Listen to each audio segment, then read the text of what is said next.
we are giving him better opposition than Raila Odinga. Raila Odinga was a good opposition leader, but to be truthful, he didn't have the energy we have. In terms of being agile, in terms of articulating issues, we have a more serious opposition than we had during the time of Raila Odinga.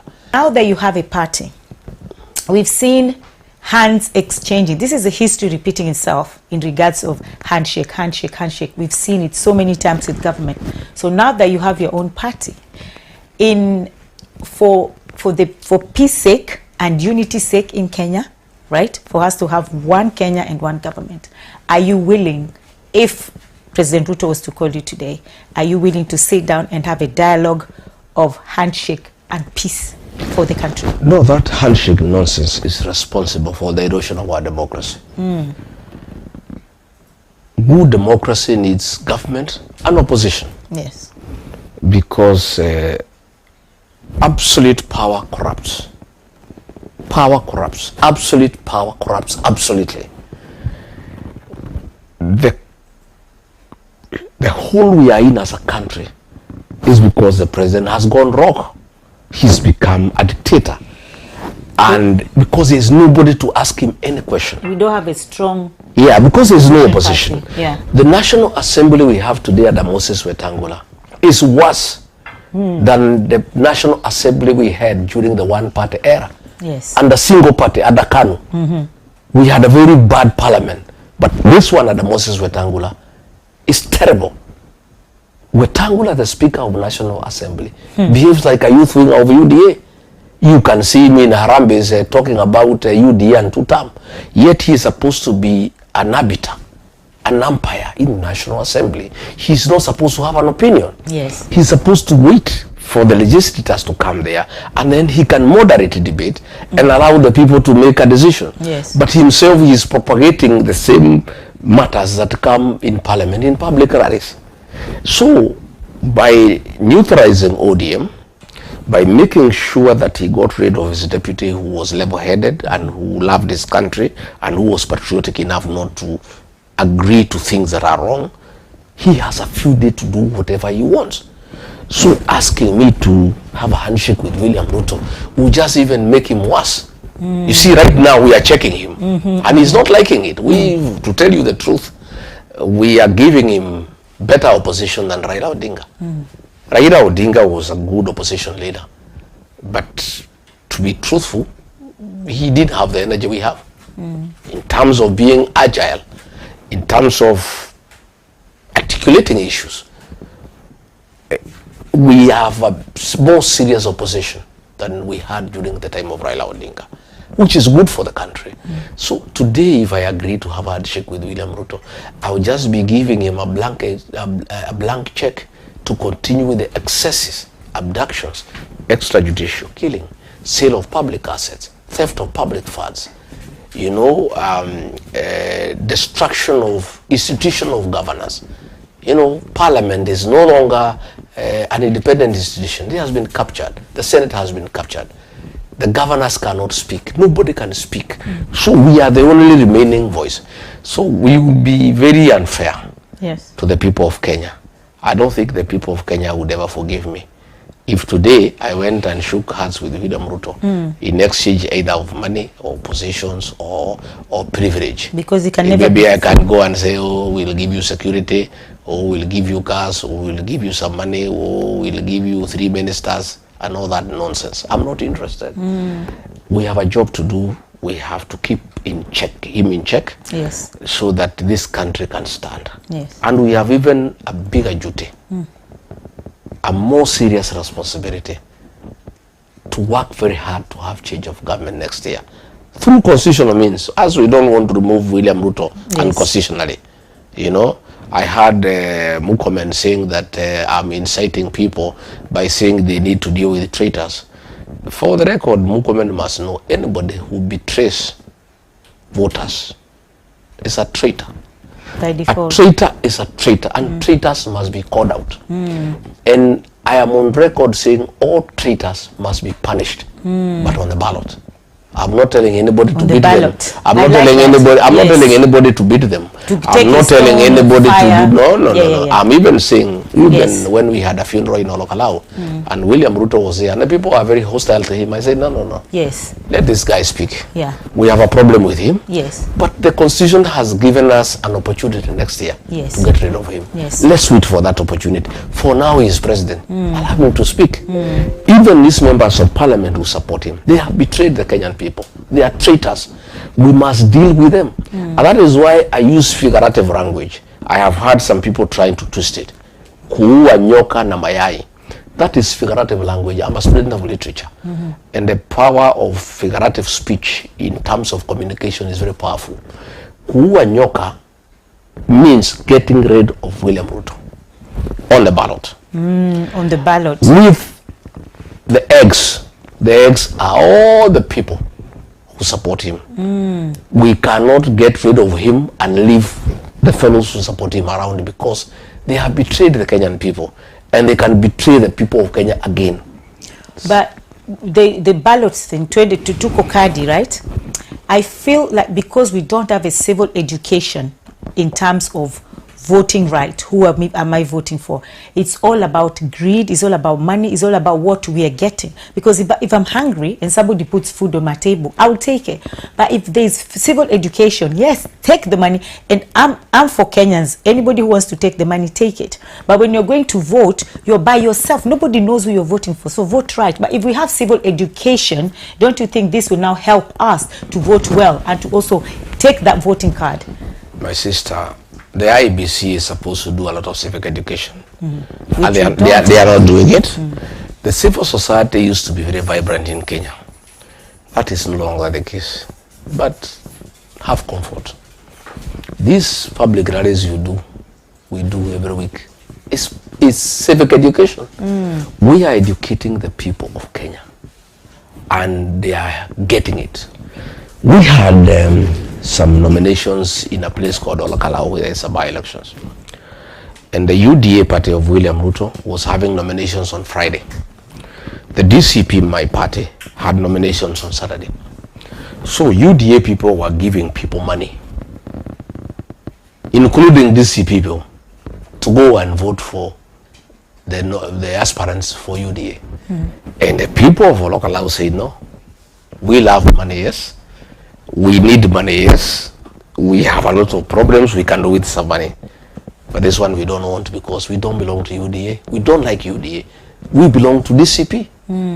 The president had released 40 million Kenya shillings to mobilize 40,000 residents of Olakalau at a cost of 1,000 per person. So they were supposed to get 40,000 people turning up for their nomination. They got 3,000. And because they were using electronic gadgets, they escalated the figures to 8,000. But the ones who turned up are 3,000. Assuming they even turned up 8,000, let's give them the benefit of doubt. 32,000 residents of Olkalau said, no, we don't want money. That's very huge victory for our democracy. Yes. It means people are very enlightened. And people, no matter how much they are struggling, can say, no, we are not going to sell our birthright. Yes. We are not going to sell our democratic right. So 32,000 people being enticed with 1,000 shillings that they need because they have no food, yes, said no. Only 8,000 succumbed to that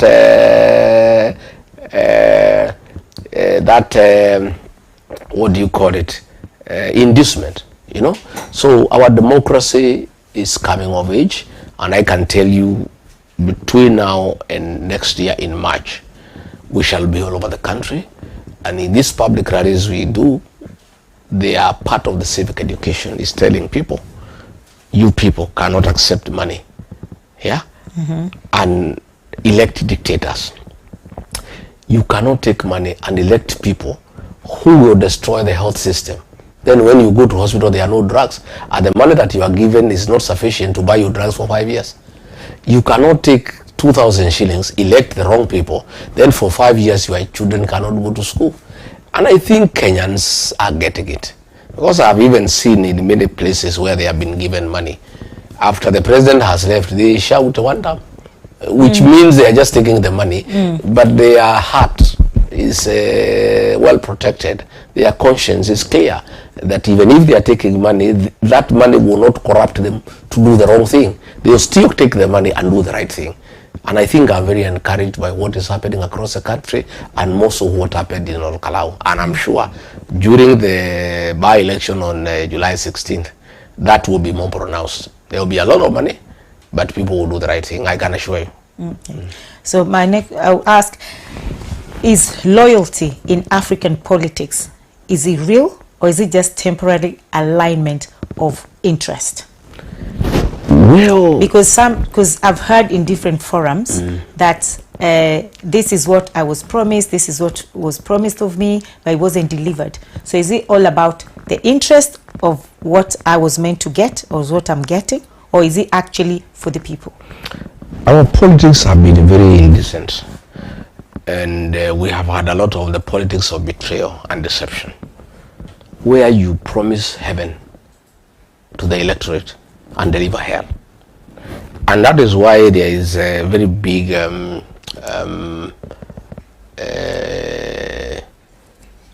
overturning of leaders. If our leaders are elected, like 70% of members of parliament usually don't come back, because when they were campaigning, they promised heaven, then they deliver hell. People have no loyalty to the voters. Voters are very loyal people. By the time voters vote for you, they didn't trust you. I can tell you, William Ruto was trusted by Kenyans. They believed him. The guy was very persuasive. He was hardworking. He was everywhere. Bottom-up economic transformation, signing economic charters with the people of Kenya. Uhuru Kenyatta tried to say, this guy is not good for the country. Please don't elect him. He will mess this country. Nobody could listen, because he had promised heaven to the people of Kenya. And they believed it. They trusted. They were loyal to what he said. But he did not mean, or he was saying he did not intend to do it. And that is why you find the people who supported him most are the ones who have the biggest problem with him, because they were loyal. So they feel more betrayed than even those who did not elect him. In fact, you find those who did not elect him are not having a very big problem with him, because they don't feel deceived. They knew he's not good, so they are saying, we told you. So they are not very angry. But the people he deceived, the people he convinced that he means well, the people he convinced he will transform their lives, and then he has done the exact opposite of what he promised, they are very bitter, and they are looking for revenge on the ballot, of course.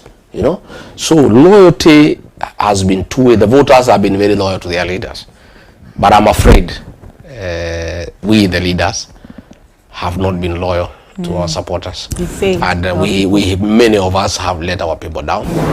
And I'm trying to be different, and I am praying to God to give me wisdom, to give me a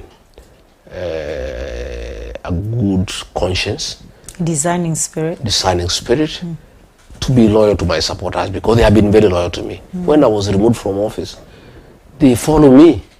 I go to public meetings, I don't spend a cent. They come in thousands. They trust me. They were told, this guy will lead you nowhere. He is impeached. He cannot be even a village elder. Don't follow him. But they still follow me. They believe in me.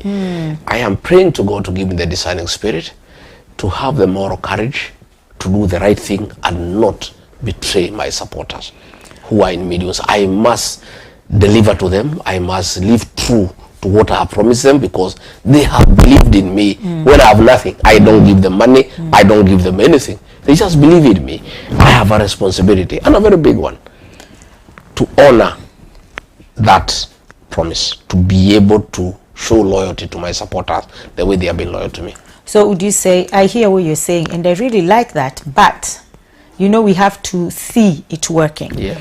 So because you're putting God in this mix and saying God to give you the wisdom, the knowledge, the discerning spirit, if you take office and within the 5 years or the 4 years that you're in office, you don't implement everything you've promised us. Yes. Just like now people are fighting Ruto, that he has not given us what he promised. Yes. Would you be willing, the way we see it in the Western world. They always just step down. We don't have people fighting. They say, we don't want this prime minister. There's no fighting. I just come out. There's no people killing people, come out. So would you be willing to tell Kenyans that if I took power and I don't deliver what I've promised to deliver, I'll step down without fighting? I'm a good student of history.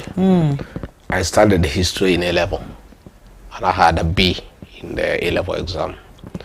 When you look at the history of the French Revolution of 1789, you see what is happening today. You cannot betray the people. They will get rid of you. What has happened to William Ruto before my own eyes? I have seen a very popular president, a guy people believed in, make so many promises. He has not delivered. And in the second year, the people are begging for his blood.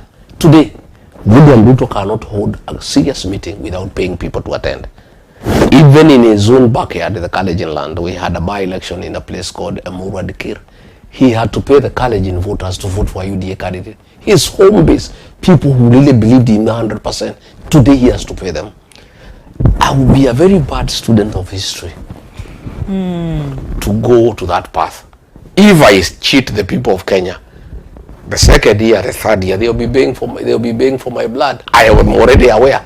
So why would I want to go into that direction? So you will leave? I will. How will you step down? I will deliver to the people. I will not leave because I will deliver. I will do what I have promised. But because I don't have a choice. Yeah, but I'm just saying, just for argument's sake, you I'm don't saying, deliver. If it comes to that, down. if it comes to that, and it cannot come to that because I've told you I'm a good student of history. Yes, but just if. There is no way you can do the same thing and expect different results. If you cheat the people of Kenya and you deceive them, you'll work for them, and you don't work for them, they'll get rid of you. Yes. So why would I fall into that trap? I can see I have been with William Ruto. We were elected together. We were very popular. Yeah. Along the way, we started losing popularity.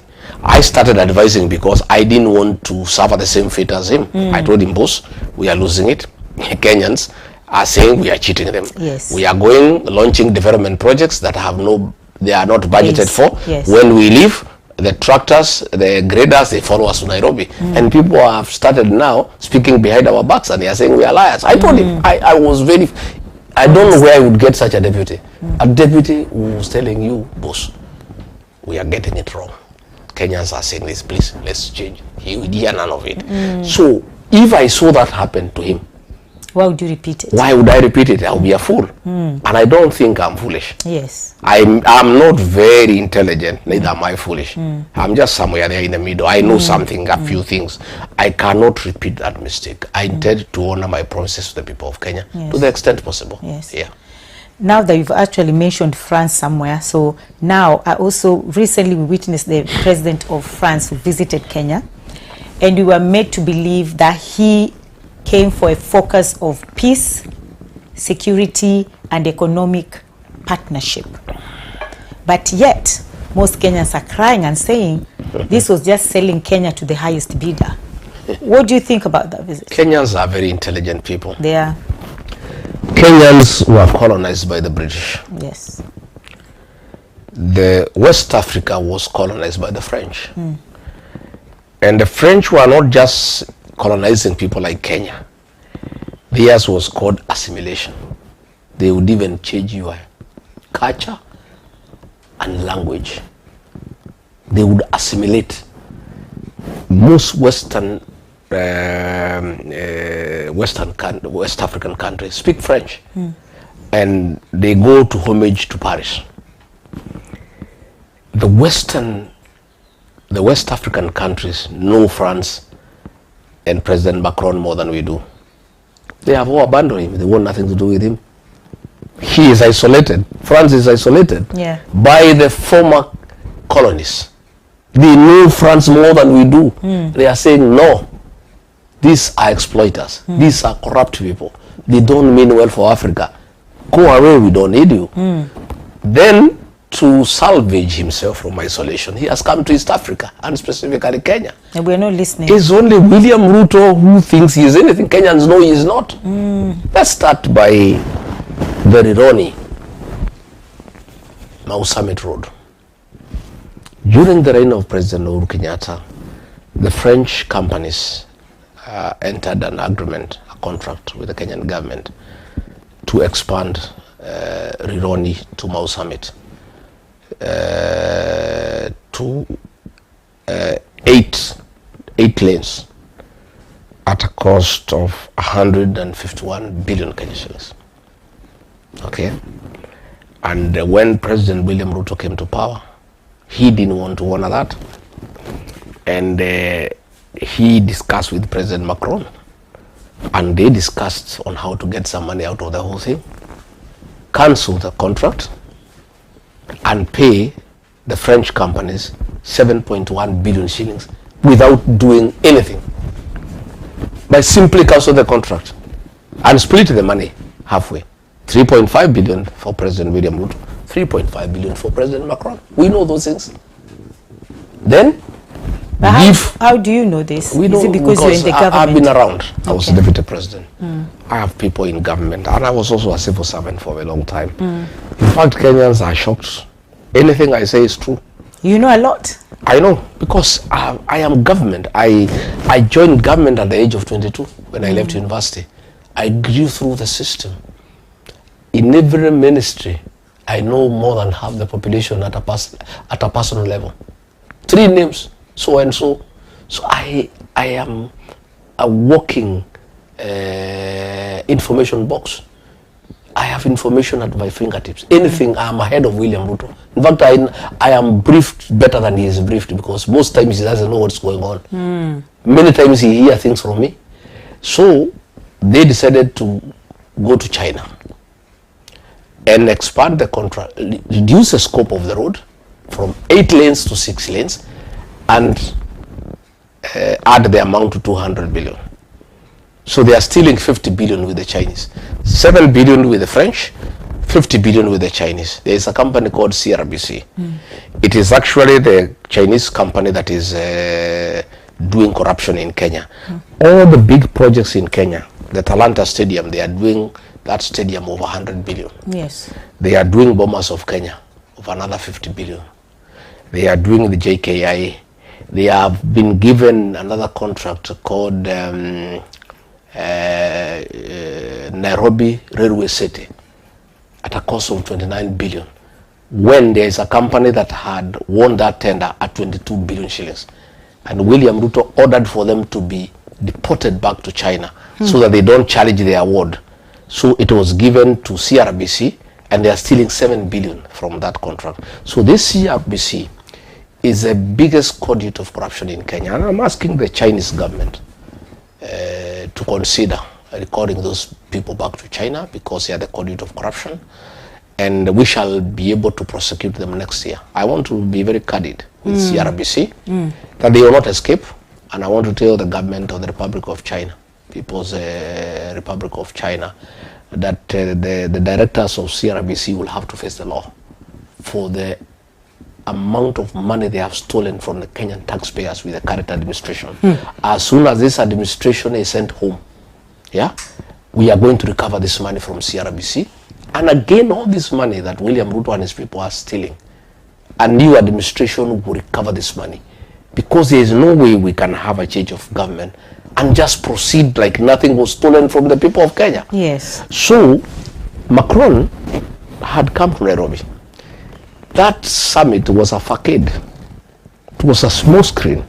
He had come to finalize the deal for the compensation of Rironi Mau Summit Road. The Auditor General has released a report that this money has been gotten from the fuel levy against the law, against the laws of our country, because President Macron, President William Ruto are part of this deal.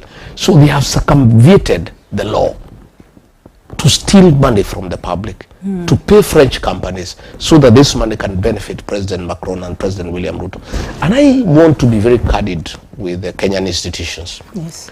The pension funds, NSSF and other funds, money is being taken from NSSF to be taken to Rironi Mau Summit to do daily works. I want to tell all these funds, even there is an institution called unclaimed assets.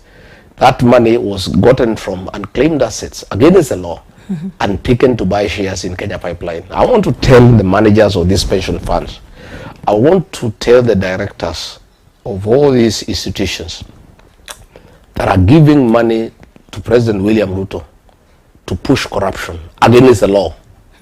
Next year they'll have their day in court. And I want to be very candid, because they don't say we did not tell them.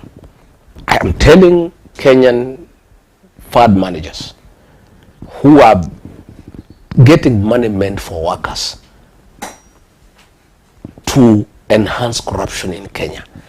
I'm telling institutions that are against the law, that are getting money to buy prostitutes against the law, next year in October, in November, this judgment, they'll have their day in court. And they cannot escape. I'm telling the Chinese contractors who are being used by William Ruto to push corruption in Kenya, next year they'll have their day in court. That is a promise I want to give to the Kenyan people. We cannot just have change of government and just proceed like there is nothing. All the assets that have been stolen will be reclaimed and restored to the Kenyan people. Yes. We are now getting a situation where they are now even stealing private land. They are in Kiambu. There is a mzee called Bogwa. His land, 248 acres, has been taken forcibly by government. And I want to tell the people who are going to buy that land, because the people in power are subdividing land taken forcibly from the people of Kenya with forged documents. I want to put Kenyans and investors on notice. If you purchase land that is controversial, land that has been stolen from the people of Kenya by government officials, and they produce fake titles and they give it to you, even if you will have constructed a mansion, it doesn't matter how much it is, I want to promise you, today, you will lose that land.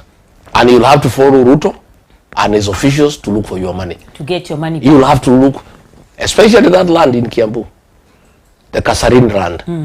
Anybody who is going to buy that land belongs to Bogwa, and everybody knows. It's been taken by Kipchumba Murkomen and Oscar Sudi and William Ruto. They want to subdivide that land and sell it to Kenyan investors. I want to put them on notice that anybody who buys that land next year in October, you lose your land. The land for Mrs. Magogo, the widow of the late Ada Kenyanjui Magogo, 98 acres near Kiambu Road, has been taken. Anybody who buys that land, those titles will be cancelled when we take over, and that land restored to Mrs. Magogo. Woe unto you if you have spent your money to these government officials. Because we cannot allow that kind of impunity. And why do you have change of government? You have change of government so that you right the wrong things. We cannot simply just replace William Ruto and rubber stamp all the wrongs and the evils that he has done. There must be restitution. There must be justice. And one of the things is to recover all stolen land, all stolen properties, all stolen government assets, and restore them to the Kenyan public. Wow, thank you very much. We're actually running out of time. So I just have two more questions for you, and in fact one. So your parting shot, if you could speak to the younger you before entering into politics. Now younger you is sitting here and you want to give younger you advice, what would you say? I would like to tell our young people that one, they should not shy away from taking up leadership positions. And leadership cannot be given to you when you're at home. You go out there and look for it. And history is very clear that all the leaders we have today, at one time or another, they were leaders when they were young. I was a student leader myself at the University of Nairobi. I was a chairman of Nyeri District University Students Association. I was a chairman of the Literature Students Association. I started leadership at the age of 19. I want to tell the young people, one, they must pursue leadership. But I want to guide them with tremendous respect that leadership is a calling. It's not a ladder to wealth. It is not a formula to riches. It is service.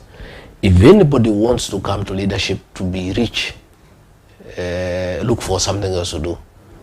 Before I joined politics, I was a very wealthy man. Today I'm not.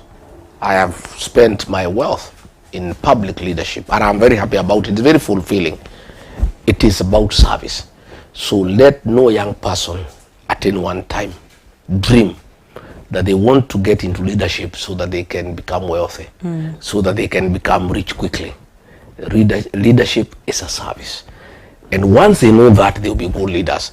But if they come with a mindset that they are coming to make money, they'll be very disappointed. That is why you find many leaders who came to parliament to look for wealth who will not be re-elected. Yes. That is why you find when I was being removed from office, many friends of mine were given money to remove me from office.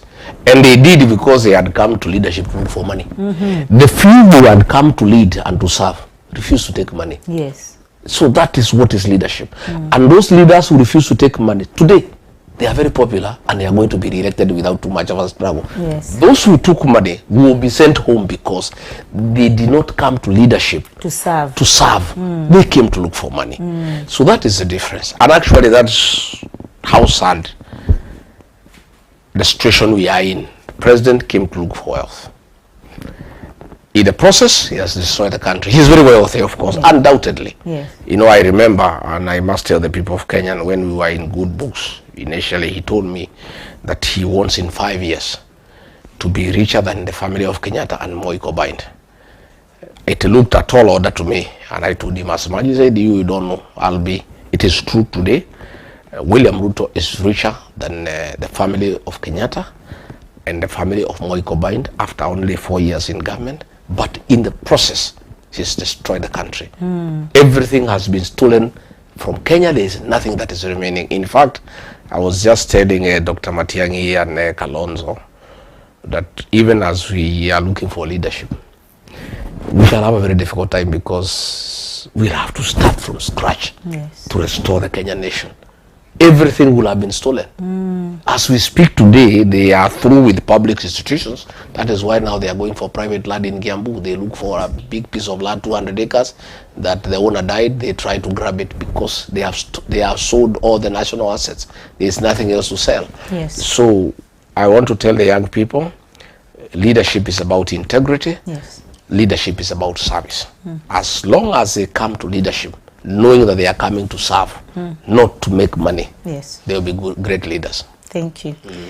Thank you very, very much. And I also want to say thank you to every single person who was watching us today, who took their time to watch us. And so much, thank you very much, Thank you, Lydia, for coming to my little studio and little me as well, accepting the invitation. I really, really appreciate It's not that. a small studio, it's a very good studio. Thank you very much, Very sir. beautiful and Thank you, very sir. well equipped. Thank you, sir. And we don't take this for granted. We're very, Asante. very humble. Asante. So